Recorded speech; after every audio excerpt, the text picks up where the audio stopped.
Some 2,000 years ago, 300 Spartans led a handful of Greeks against an army of 200,000.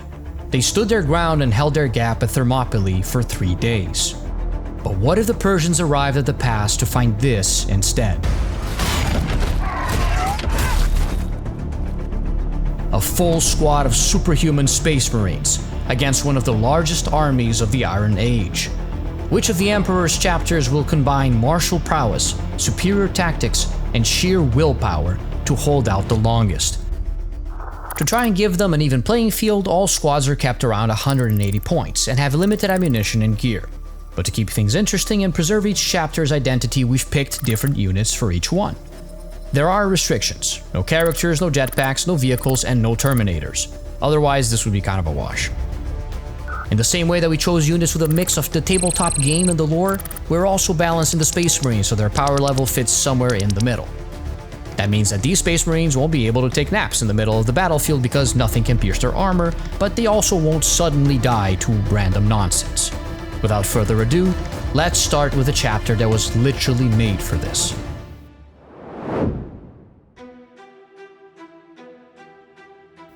In all others, there are mixed ambitions. Secrets to keep, traditions to maintain, legacies to build. They are misguided. There is only one purpose, the same purpose that moved the very first of their kind to conquer this entire galaxy 10,000 years ago. There's only one thing to be done: to take back the Emperor's realm in his name, and to stand at the walls against any who would dare defy his rightful claim to the galaxy. Historically, which one was the most important Space Marine chapter? Well, that is an interesting question, and there are a lot of arguments you could make for some of our previous contenders. And they would all be wrong. You know why? You see this dusty old thing? Yeah, the Imperial throne would not be here. Nobody on Terra would be here if it wasn't for the Imperial Fists. They were the masters of defense and fortification that held the line when the traitors came closer than any other to destroying the Imperium of Man. Today they are bringing 9 heavy intercessors, equipped with the extra sturdy but heavy Gravis armor, meaning that these fellas are slow but durable. 8 are bringing heavy bolt rifles, and 1 carries a heavy bolter. If the bolt rifle is the big brother, the heavy bolt rifle is the father, and the heavy bolter is the fully automatic grandpa on steroids. Both guns use the same ammunition, a 25.4mm bolt, which for your reference is the width of a bottle cap, and it explodes on entry. You may feel that this is unfair when the other guys only had pistols and melee, but keep in mind that the heavy bolt rifles only have 270 ammunition each, and while the heavy bolter carries a mighty 450, even with the pistols each one of them carries, that's only 3,402 bullets. And there are 200,000 targets. The Imperial Fists will have to hold the line with what they have, and make sure not to run out of ammo before they run out the clock. They send one of their brothers to cover the mountain path, then move towards the enemy. The Astartes assume staggered positions and hold. They dissuade opportunistic archers or shielded daredevils with shots targeted at individuals, wounding those in proximity and causing fearful gathering of shields. They release short, controlled bursts to discourage larger movements of troops.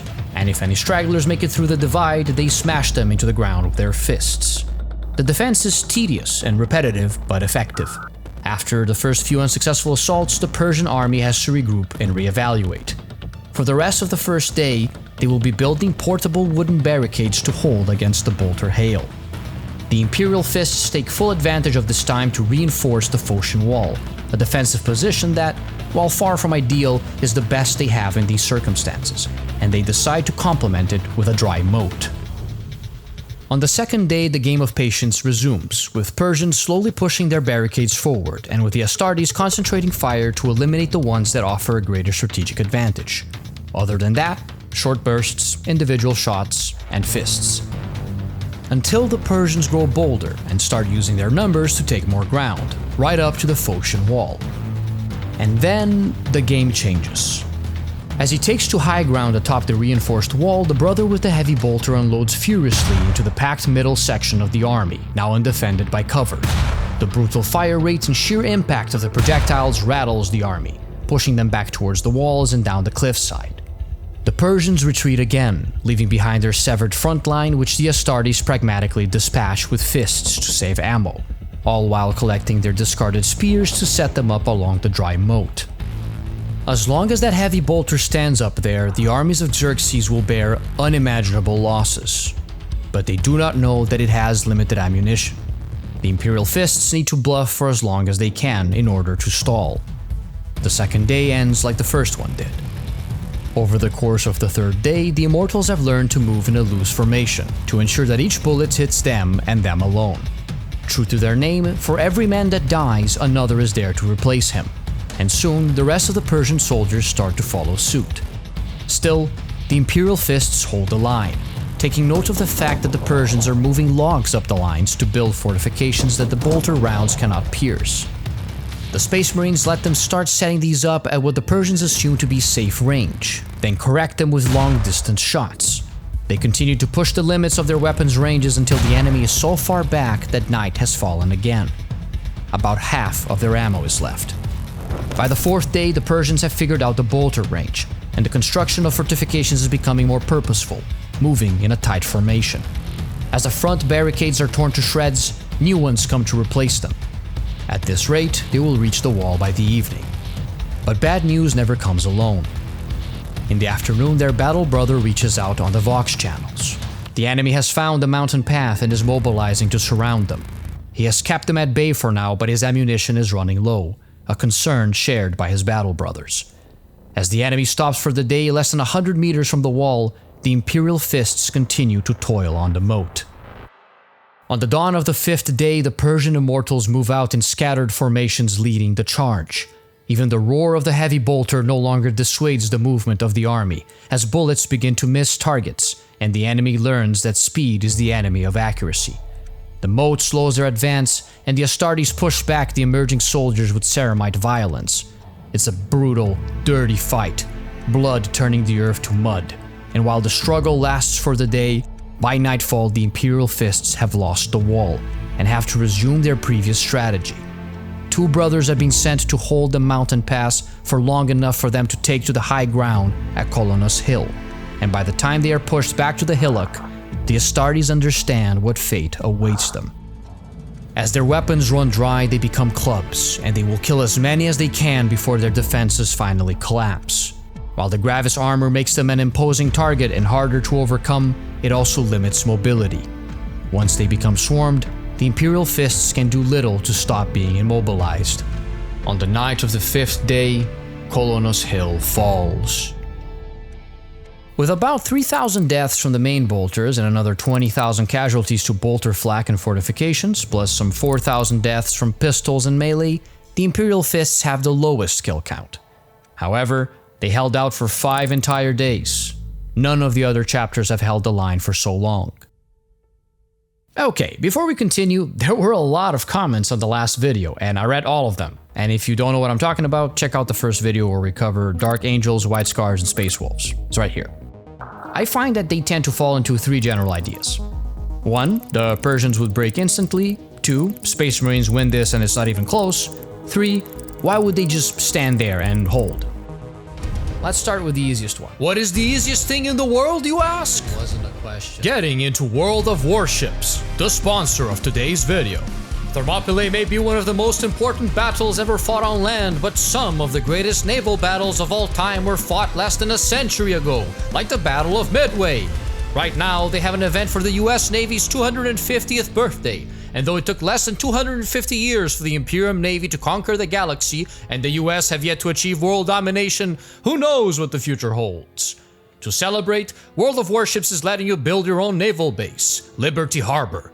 You complete missions, send ships on expeditions, and unlock chunks of US Navy history. If you're new, use the code STEPUP250 with my link below to get a big starter pack.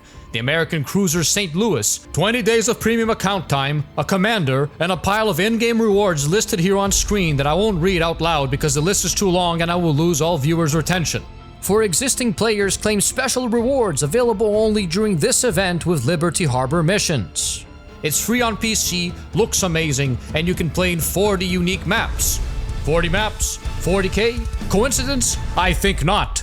so hit the link in the description and join the fight. Yes, indeed, when faced against star-fallen demigods, it's clear that an Iron Age army would probably turn tail and run. But I don't need to tell you that this happening 9 times in a row doesn't really make for a very good video, so that's why we've assumed that these Persians have a motivation to continue fighting, even against such terrifying enemies. Maybe they are as afraid of failing their king and going home in shame as they are of facing these demigods. Maybe they are driven by duty and believe that their enemies will come for their families and their country if they fail here. Maybe they are fanatical in their devotion to Xerxes, or moved by religious conviction. You could even suspect chaos corruption, or that they have been indoctrinated by an alien species like the Tau. Regardless of the reason, this army will face the Space Marines like they faced the Spartans. They may hesitate and retreat when needed, but they are not routing, and they are not backing down. This is not to say that morale has no effect on them, by the way. In fact, it's because of morale that the Astartes can keep them at bay. If these Persians acted like orcs and just threw their bodies at the Space Marines with reckless abandon and no concern for their own lives, there would be no video either. The battle would be over very quickly, and the Space Marines would not get a lot of kills. How dare you! Space Marines are OP, they win this easily. Yeah, well, this is where I diverge in opinion from some of you, or rather, most of you, I guess. Look, the power level of Space Marines is a fickle thing, because there's no objective way to measure it like there is in other sci-fi media. Halo Spartans and Helldivers are clearly placed on a power scale against their opponents by virtue of being in a video game, first and foremost, and our expectations of what they can achieve before dying are built on that placement. Meanwhile, super soldiers in books and TV shows can do pretty much anything the author decides they can do. Like with superheroes, it's harder to put them on a reliable scale because, depending on the author, the same hero that defeated a cosmic god can lose to a B-list villain. In other words, Space Marines are only as strong as the medium they are portrayed in. In Space Marine, the video game, they can mow down hundreds of Tyranid Hormagaunts and even take down Carnifexes. And whenever Captain Titus coughs, he kills 10 Orc Boys, 5 Demons, and a Chaos Space Marine.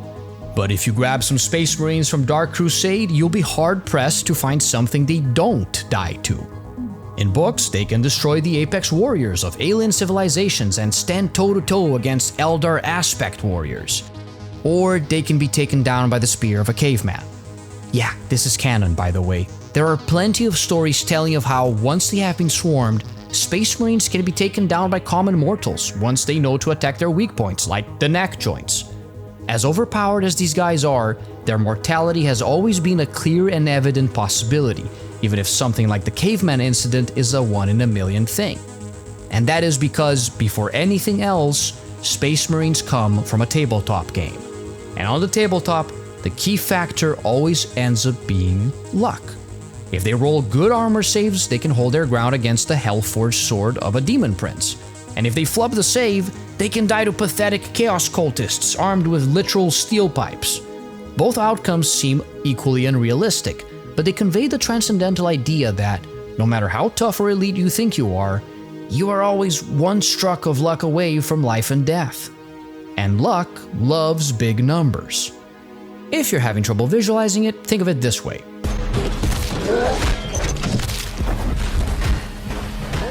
Unless he is exceptional or has some advantage like terrain, a single lone Space Marine will probably not hold the line against 5 Orc Boys.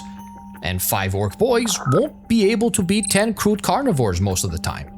And 10 Crude Carnivores probably won't beat 100 humans armed with spears. You get the gist of it. Numbers matter, and just like 10 Space Marines can triumph against a Hive Tyrant if luck is on their side, regular humans should be able to do the same against them. The question is, do 100 humans have the courage to face off against 10 Kroot, 5 Orcs, or 1 Space Marine?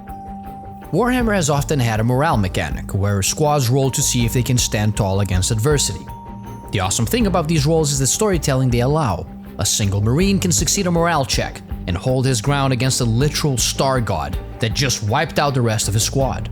By the same logic, as much as the Persians are faced with something beyond their comprehension, there is no reason why, while some cower in fear, others should not be able to stand tall, especially when they have hundreds of thousands at their side. Of course, they are not even remotely close to being as brave as an Astartes, who can literally stare down demons from the warp and alien abominations. But deep down, Astartes are still human, and one of humanity's greatest sources of pride is our courage when facing the unknown. Finally, why are they standing there and holding? Well, if they had been ordered to conquer the world, they would have taken a different approach. People said so in the comments. They would take over a kingdom, conscript its armies, divide and conquer. I always assumed that when writers say that you can conquer a world with 8 space marines, that's what they mean. Use your superior knowledge and technology to progressively take over the human structures of power in place and spread the word of the Emperor. But those are not their orders.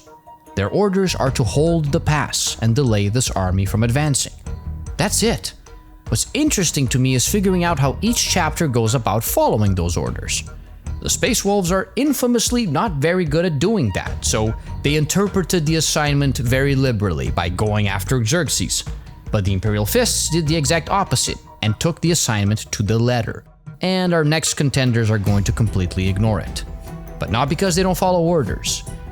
They have gone insane.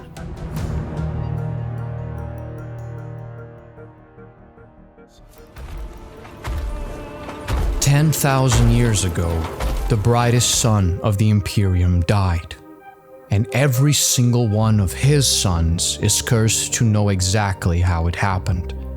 They wear masks of beauty and nobility, they throw themselves with selfless abandon into the direst battles, and are perhaps more beloved than any other chapter in the Imperium. But there is something the people do not know. Each and every one of these angels shares the same nightmares. The young ones only have them rarely, a strange and unsettling reality that they soon understand their older peers experience far more often. Despite being unusually long-lived, all blood angels know that there is one same end towards which they are all headed. Eventually, they will not wake from the nightmare. All they will see until the end of their days is their father's last battle. And no matter how much they fight it, it cannot be won. The Death Company are the most terrifying weapons of the Blood Angels. Consumed by the Black Rage, these Astartes see in every enemy a servant of the vile Horus, or even the arch-traitor himself, and thus they see a way to avenge the death of their Primarch. Once afflicted by this incurable condition, they are confined and released only into the direst fields of battle. Members of the Death Company are usually shepherded by devout chaplains who have learned how to harness the rage of their long-lost brothers. But there is no chaplain here. Only 6 Astartes chainswords, 4 eviscerators, 1 thunderhammer, and 11 angels driven mad with bloodlust. You may think that the eviscerator is the best way to make a chainsword feel insecure, but the thunderhammer might just be the most devastating weapon we will see today, easily capable of breaking a tank. The Death Company also carries heavy bolt pistols and, unsurprisingly, has no sergeant to lead it. Again, no jetpacks. Given that Xerxes is bald, at least in the movie 300, I know that these guys would just 100% gun it straight for him, yelling, "Horus!" So yeah, there you go. There is no strategy here, by the way. The Death Company will simply eradicate every single man they see before their eyes. No stragglers, no survivors. They ignore the arrows shot at them in between massacring units, and it takes a long time for the Persians to overcome their fear and try to surround these monsters. Without a semblance of a formation, you'd figure that they could dogpile them, as was the case with the other Space Marines. The problem here is that the Death Company is giving no sign of stopping, and it doesn't let anyone by without killing them. So I thought this is the perfect opportunity for me to show you the logistics of how a Space Marine goes down. Let's start with in-game rules. Since these are Iron Age soldiers fighting Space Marines, we're rolling 6s to hit, then 6s to wound against a 3+ armor save and a 6+ feel no pain. If this all sounds like gibberish to you, which is fair, what it means is that, statistically, there is only a 0.77% chance of this happening, and that you would need about 150 men attacking a Space Marine for him to suffer a wound, and you would need for this to happen twice. Even when accounting for more realistic factors, like the fact that these men literally can't attack at the same time, spending 150 men seems about right in terms of what you would need for the power level of a Space Marine, that is merely acting as a killing machine, working on instinct and unconcerned with strategy. But first, they need to get close enough to strike, which is easier said than done. Essentially, you need multiple men to come at them from different angles and render at least one limb unusable, usually starting from the feet or clambering onto the power pack at their back. This, of course, seems far from safe if you don't want to be crushed or burned by the exhaust fence, but when the alternative is an eviscerator, I'm sure that it seems more reasonable. After 12 hours of straight slaughter, the final Blood Angel falls, released at last from the tormented existence he has known for who knows how many years, woefully lamenting his failure, yet yearning to join his Primarch. Yeah, they didn't hold the pass for very long, but that's not what we're here for.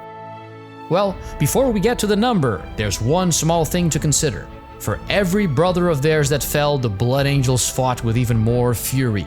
Assuming that most of the Blood Angels lasted until about the last few hours when exhaustion kicked in and they were overpowered, and that the last survivors were the Thunderhammer, the 2 Eviscerators, and 2 Chainswords, that means that just the guy with the Thunderhammer killed 3,000 men, and he was the last one to fall.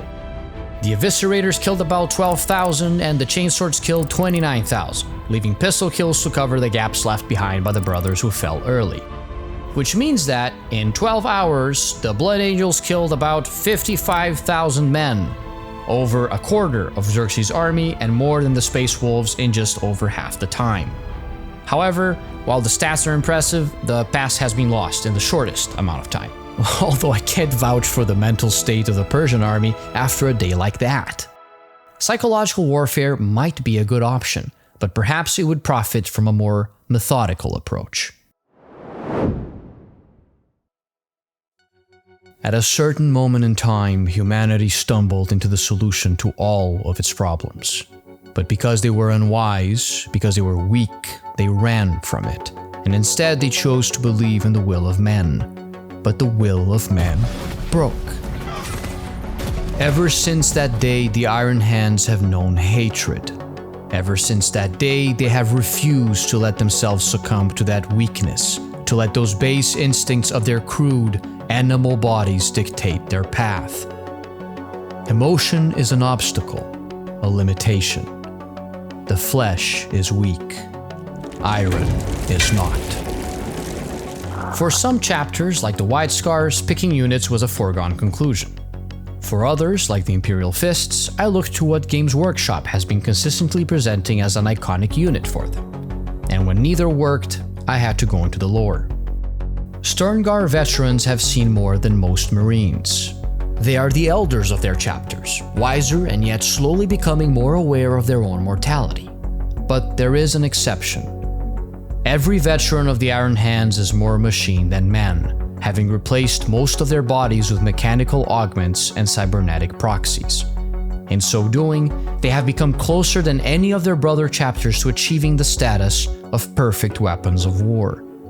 The cost of this, of course, is that with every organ replaced, with every bone removed, these warriors lose a part of what makes them human. Each Sternguard bolt rifle is a relic, a fully customized weapon tailored to the warrior using it. 7 of the 9 carry these with 100 rounds of ammunition, and like the Imperial Fists, one of them carries a heavy bolter. The Sergeant, however, has a power sword, and all of them carry modified Sternguard bolt pistols, with more ammunition but less punch than a heavy bolt pistol. When they look at this great mass of flesh, they do not see men. They see hearts pumping blood, electrical signals and nervous systems, fragile joints and organs. Bags of guts and water, easily disposed of. The calculation is simple, made ahead of time. They understand that they do not have enough ammo. They also understand that the sheer numbers of the enemy will be enough to overcome them in time. So the sergeant moves forward and draws his power sword. And he starts chopping limbs. There is no intention to be elegant or valiant. There is only the methodical recognition of patterns and movement, the pragmatic elimination of priority targets, the calculation of maximum efficiency. The use of ammunition must be proportional to the casualty rate. It is not imperative that casualties be kills. Their advance simply needs to be slowed. As the sergeant paces along the perimeter, the squad members provide covering fire. Wounds are rarely lethal. They target legs to ensure these men will not die quickly and will instead require medical attention or, at the very least, slow the soldiers around them. If they shoot to kill, they target densely packed groups to maximize collateral damage and produce more wounded. Shots are only heard occasionally, unless a group becomes too daring, pushes too close. Legs torn off, wailing screams, steps recoiling. The cries of the wounded soon overcome the orders of the commanding officers. It matters little to the Iron Hands. They can simply tune out these frequencies. Over the course of the day, each battle brother expands their allocated amount of ammunition, then moves forward to join the sergeant. Their mechanically enhanced bodies crush limbs, unconcerned with these primitive weapons or those bearing them, leaving a mangled trail of wounded men in their wake. They won't fight anymore, but they will surely require assistance. The day ends with 4 bolt rifles worth of ammunition depleted, and 5 battle brothers trudging forward, swatting men away, preying on the weak and cowardly, breaking their will alongside their spines. The Persian army retreats for the day. The Iron Hands still have their pistols, 4 bolt rifles, and the heavy bolter. As they did with the Imperial Fists, the Persians learned to adapt, assuming spread-out formations. At this, the Iron Hands stop shooting, choosing instead to approach the more isolated targets and brutally killing each and every one they get their hands on. Only once the men find strength and unity once more do the Iron Hands resume shooting into target-rich environments. At the end of the second day, they're at the Phocian Wall, and the wails from the day before have turned to incoherent whimpers. Only the pistols, a single bolt rifle, and the heavy bolter are left. All but 2 of the brothers have moved to the front.